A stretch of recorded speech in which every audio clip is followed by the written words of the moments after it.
My family treated me like the black sheep my entire life, only for me to later discover that my dad isn't my biological father, and I'm actually the result of my mom cheating on her boyfriend.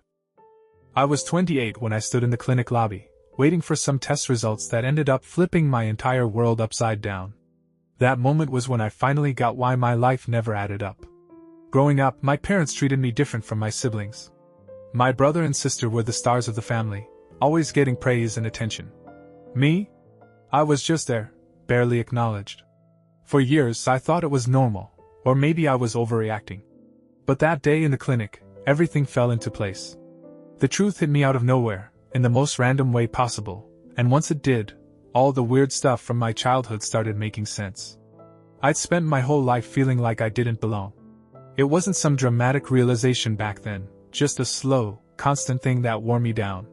My parents never looked at me the way they looked at my siblings. There was no warmth, no pride. I was tolerated, not loved. My siblings got away with everything, while I got criticized for breathing too loud. I didn't know why, but it was always like that. The clinic visit wasn't even supposed to be a big deal, just some routine health stuff. But it turned into the key that unlocked the mess of my past. Standing there, holding those papers, I had no idea how deep it was about to go. Growing up, I always noticed I was different from my family. It wasn't just that I didn't look much like them: darker hair, different eyes, a face that never seemed to match anyone at family gatherings. It was deeper than that. My parents acted like I was a guest in their house. My mom barely spoke to me unless she was telling me what I'd done wrong. My dad, well, he didn't talk to me at all unless it was to give an order. Family dinners were the worst. My siblings would be laughing with my parents, sharing stories, while I sat there, eating quietly, like I was invisible. If I tried to join in, I'd get a look or a quick change of subject. My siblings didn't help. They teased me constantly, about my looks, my grades, the way I walked. It wasn't playful, it was mean. They'd gang up, and my parents never stepped in. I was always too sensitive if I got upset. By the time I was a teenager, I stopped trying to fit in. I kept my head down, stayed in my room, counted the days until I could leave. I didn't understand why it was like that. Part of me wondered if I was imagining it, if I was just a bad kid who deserved it. That's what they made me feel, anyway. I carried that weight for years, thinking I was the problem. I moved out at 19. Packed a bag, got a job, and left without saying much. I didn't want to stay in that house any longer than I had to. Leaving didn't fix everything, though. The feeling of being an outsider stuck with me. I built a life, got an apartment, worked, made a couple of friends, but it was hard to shake the idea that something was wrong with me. I didn't talk to my family much after that. A phone call here and there, mostly out of obligation. My parents didn't seem to care that I was gone. My siblings only reached out when they needed something. I tried to move on, but the past kept dragging me back. I spent years second-guessing myself. Maybe I'd exaggerated how bad it was. Maybe I'd been too dramatic, like they always said. I'd lie awake some nights, replaying moments from my childhood, trying to figure out what I'd done to make them treat me that way. No answers ever came. I didn't know it then, but the truth was buried in something I couldn't have guessed. It wasn't until last year, when a random health issue popped up, that things started unraveling. I had no idea a simple doctor's visit would blow the lid off everything I thought I knew about my family. Last year, I started having some health problems. Nothing serious, just enough to annoy me and make me go get checked out. The doctor suggested a full workup, including a genetic test, to rule out anything weird. I didn't think much of it. It was supposed to be routine, just a box to check off. When the results came back, I picked them up at the clinic and skimmed through them. At first, I didn't notice anything strange. Then I saw the part about my ethnicity. It didn't match what I'd been told my whole life. My dad's side of the family was supposed to be mostly Irish, but those markers weren't there. Other stuff was missing too, genetic traits that should have lined up with his history. I sat in my car for a while, staring at the papers. It didn't make sense. I double-checked the numbers, thinking maybe it was a mistake. But the more I read, the clearer it got that something was off. I wasn't a science expert, but I knew enough to see the inconsistencies. My stomach twisted. This wasn't just a mix-up. There was no way this matched the story I'd grown up with. I decided to ask my mom about it. Not because I expected a straight answer, she'd never been good at those, but because I needed to hear what she'd say. That conversation was the first crack in the wall they built around me. I called my mom the next day. I kept it casual at first, asking how she was, then brought up the test results. I told her the ethnicity didn't line up with Dad's side.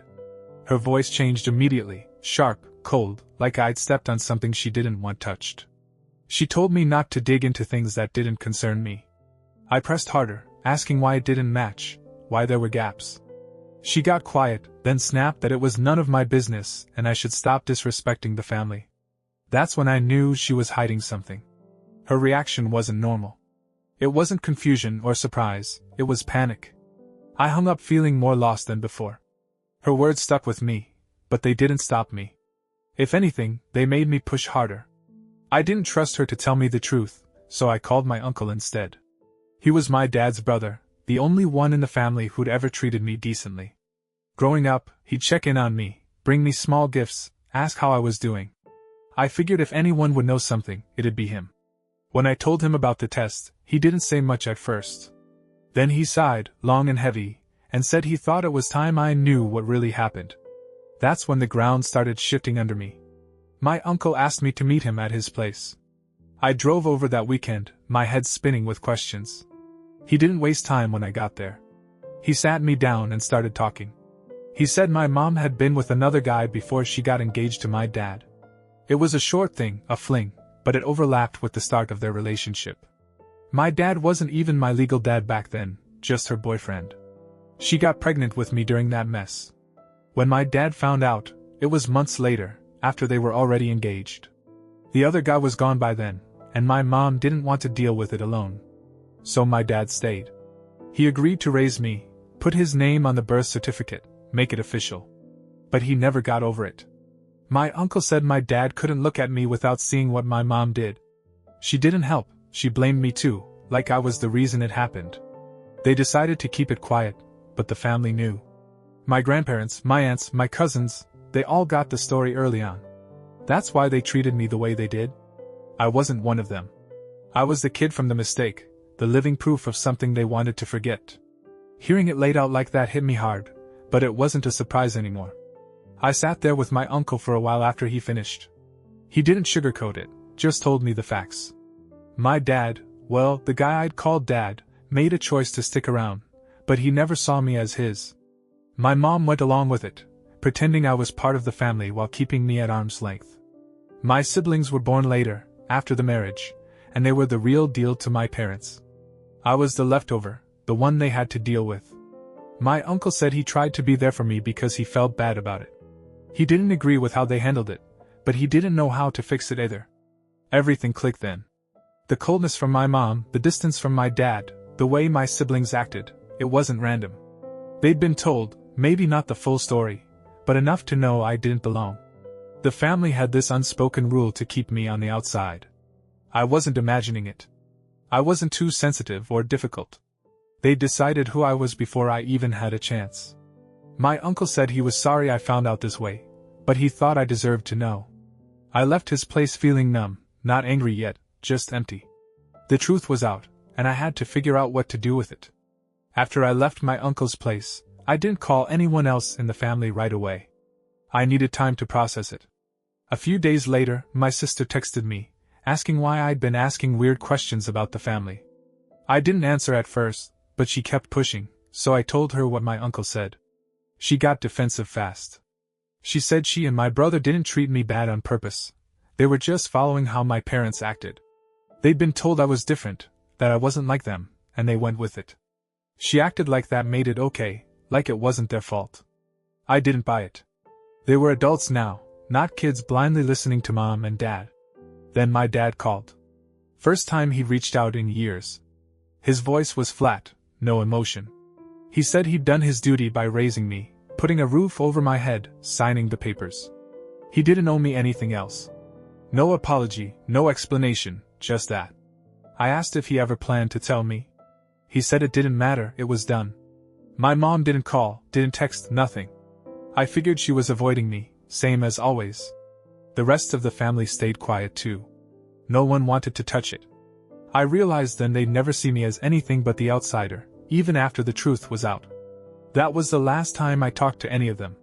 It's been months since I cut them off. I blocked their numbers, deleted their contacts, walked away clean. My siblings tried a couple more times to explain themselves, but I didn't respond. My dad's call was the end of it for me. My mom's silence just sealed it. I don't feel sad about losing them. I don't miss the family I never really had. What I feel is clear now, clear in a way I hadn't before. For 28 years, I thought I was the problem, the black sheep because of something I did wrong. Turns out it was never about me. It was about them, their choices, their secrets. I'm still figuring out what comes next. I've got my job, my place, a life I built without them. It's not perfect, but it's mine. Knowing the truth doesn't erase the years of feeling like garbage, but it explains it. I wasn't crazy. I wasn't too sensitive. They treated me that way because of something I didn't do, something I couldn't control. Cutting them out wasn't hard once I saw that. For the first time, I get it, it wasn't me. I'm not the black sheep. I'm just the kid who survived their mess. And I'm done carrying it.